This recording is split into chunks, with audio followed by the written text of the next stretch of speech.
अब आपको बात बड़े ध्यान से समझना है।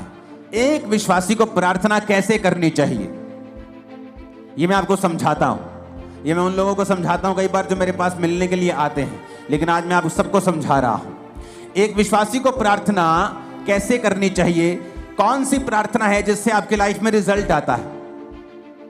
अब आपने ये बात समझ ली कि प्रार्थना जरूरी है। प्रार्थना नहीं करेंगे परमेश्वर उत्तर नहीं देगा। उसने लिखा है मांगो तो दिया जाएगा। वचन ये आप बोलेंगे वचन में तो लिखा है कि परमेश्वर मांगने से पहले जानता है तुम्हें किन वस्तुओं की जरूरत है। हाँ, वो जानता है तुम्हें किन वस्तुओं की जरूरत है, लेकिन देता तभी है जब तुम मांगते हो, क्योंकि वो अपने वचन को पूरा करता है। मांगो तो दिया, ढूंढो तो तुम, खटखटाओ तो तुम्हारे लिए खोला जाएगा। अब शैतान बुरी कोशिश करता है कि जब तुम प्रार्थना करने के लिए बैठो तुम्हें फोन याद आ जाए, तुम्हें सॉन्ग याद आ जाए, तुम्हें कुछ बात याद आ जाए, तुम्हें काम याद आ जाए।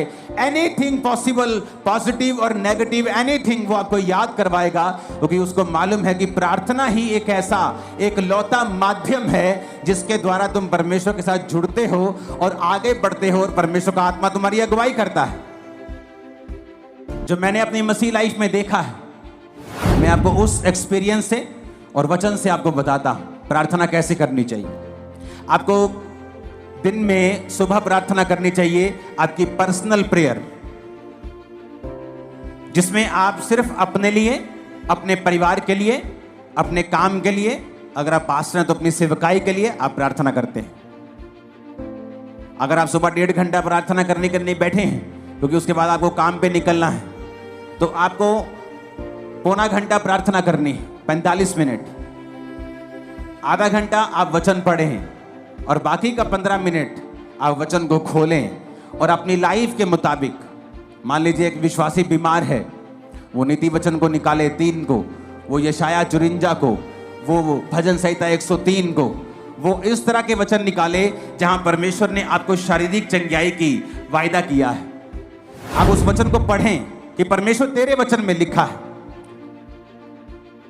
जिस तरह जब मुझे रोग था तो मैं परमेश्वर को बोलता था कि प्रभु तेरे वचन में लिखा है भजन संहिता में कि तू मुझे दीर्घ आयु से तृप्त करेगा।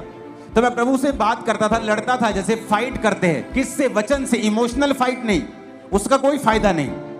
वचन से फाइट करना। परमेश्वर कहता है वचन से अपने प्रमाण मुझे दो, सबूत दो मुझे। क्यों मैं तुम्हें चंगा करूं, क्यों तुझे बच्चा दूं, क्यों ब्लेस करूं, सबूत दो। क्या है सबूत?